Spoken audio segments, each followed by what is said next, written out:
Thanks for walking us through the heat, Marie. Appreciate it. Guide dogs, service dogs, they really change the lives of those living with disabilities. Now, some of those dogs need your help. Yeah, we're live this morning on the campus of Guide Dogs of America in Sylmar. And yeah, for so many decades, these dogs have been helping visually impaired, children with autism, veterans with PTSD, and now they need your help. We'll tell you how you can help coming up. Guide Dogs of America is looking for volunteer foster families to take in puppies in training. Bob is live with how you can help, and I have a feeling if they're not careful, you could end up being a volunteer here, Bob. First of all, I've never been to this campus here at Guide Dogs of America in Sylmar. It is a sprawling campus, and you can believe this, it's been here for so many years, for so many decades, and I'm hanging out here with Greg and Wiki the Wonder Dog. As they take their turn here, they've been showing us the campus. How has Wiki is your third guide dog, right? Wiki is my third guide dog from this school, yeah. And how has Wiki helped you over the years? How would you describe your relationship with Wiki? Best friends.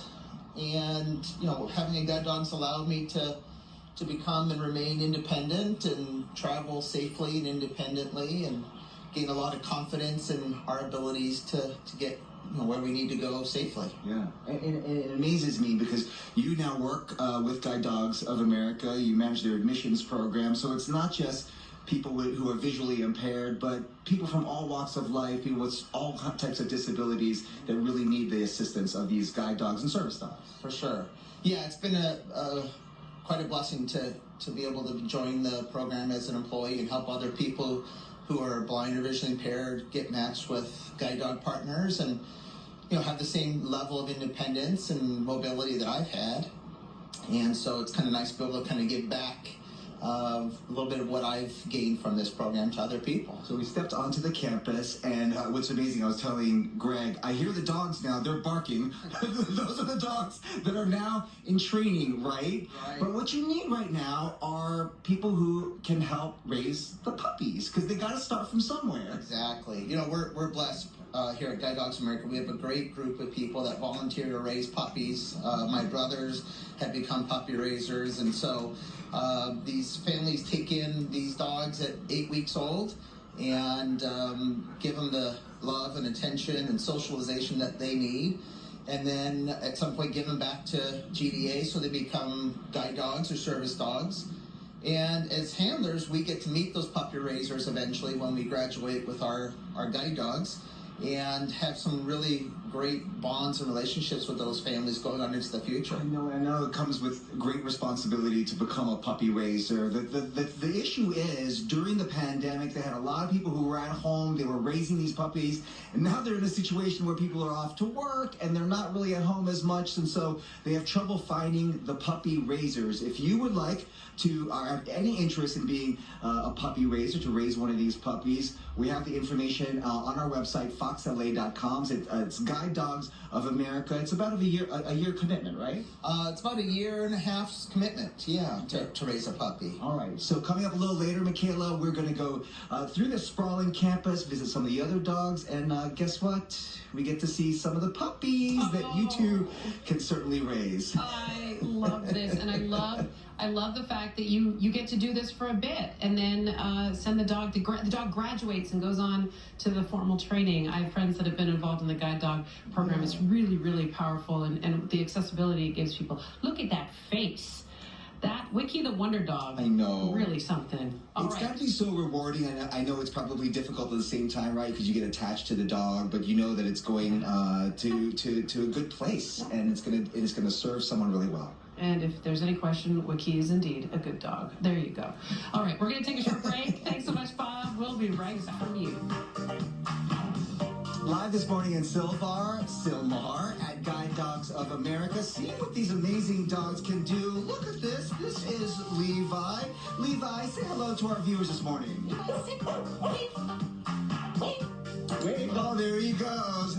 For decades, these dogs have helped the hearing impaired, the visually impaired, people with disabilities, veterans, children with autism, and now they need your help. Levi, take a bow. There he goes. There he goes. How you can help coming up.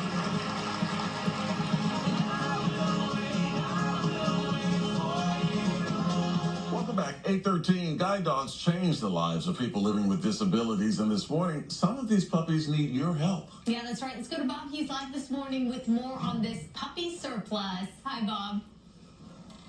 Good morning, yeah, with Jamie here and Levi, who's doing such an amazing job. Levi's going through the program right now, learning how to be a service dog. But yes, we're at Guide Dogs of America in Sylmar.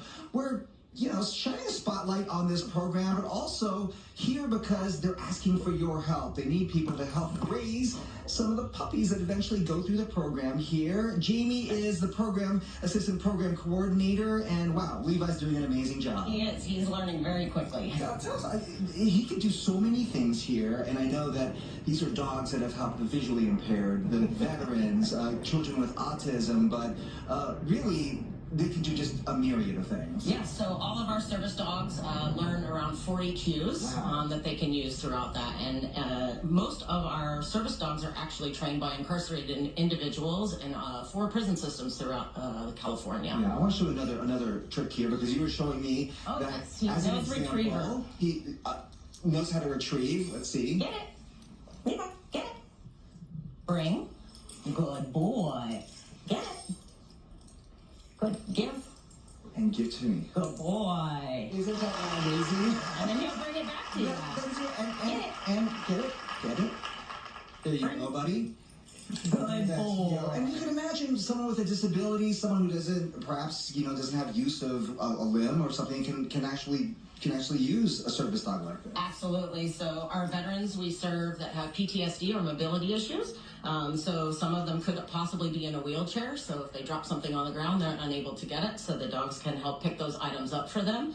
They can also open drawers and cabinets with a pull command. We're going to go through this a little bit later in terms of what you're looking about for the puppies that you're raising here that eventually go into the program. But really quickly, just an overview, what are you looking for in terms of families that might want to raise one of these wonderful dogs? Sure, we are always looking for families. Doesn't even just have to be a family. It could be an older retired couple that just wants to, empty nesters that may want to have a dog in their home. We're looking for someone to help just do some basic obedience and house manners with the dogs until they come back here for their formal training.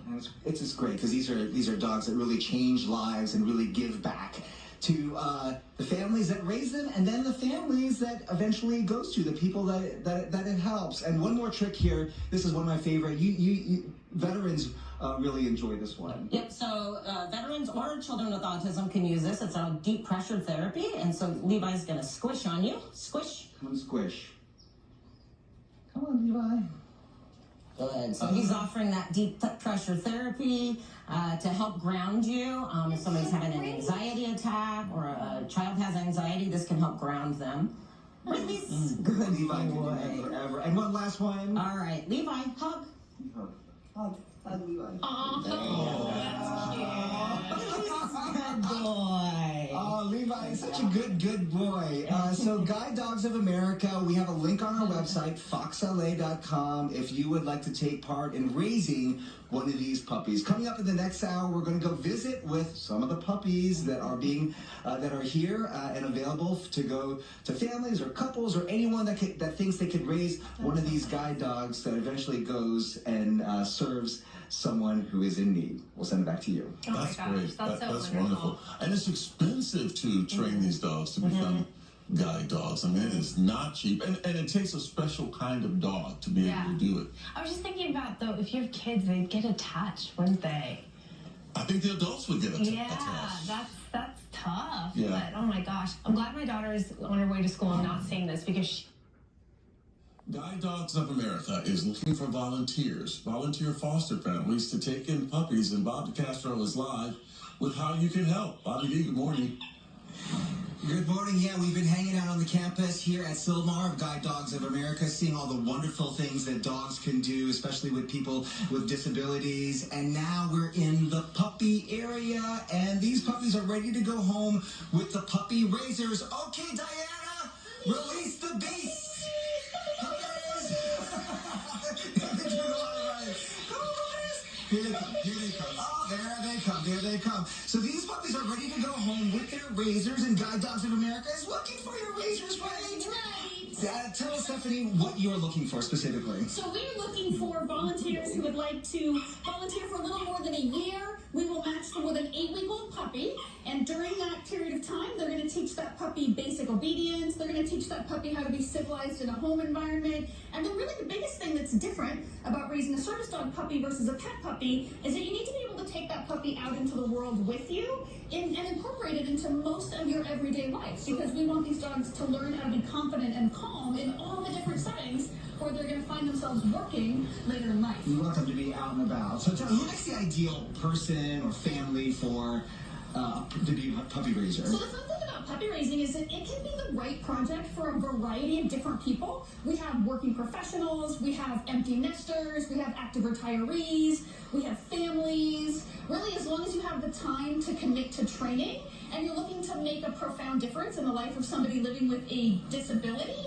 then puppy raising is a pretty amazing project. Yeah, and you're saying that because I would have a hard time letting the puppy go after a year and a half, and I imagine it is somewhat difficult, but at the same time, you're saying it is as rewarding to the puppy raiser as it is for the person that receives the dog. 100%. People will often say things like, oh, I'd love to raise a puppy, but I could never give it up. And what we like to tell people is that when you send that puppy off to college, you're not giving that puppy up, you're giving that puppy forward. You do this because it's such an opportunity to make a really meaningful difference. Yeah. And when that dog graduates and you meet the recipient, you've not only not lost a puppy because you get to sort of follow that puppy's career going forward, most of the time you've made a really meaningful friendship with the recipient of the dog, who is so extraordinarily grateful for that selfless act of service. And you were telling me that that's a tough time right now, right? Out of the pandemic, because everyone was home, and you didn't have any problems getting puppy raisers. Absolutely. It was an odd silver lining. During the worst of COVID, we had so many raisers who, when they were suddenly working from home, that was no longer a barrier to them being able to raise. But now that the COVID restrictions are lifting, people are saying, well, I've got all the travel and all the things that I wasn't able to do, so I'm going to go do that now. I'll come back and raise later.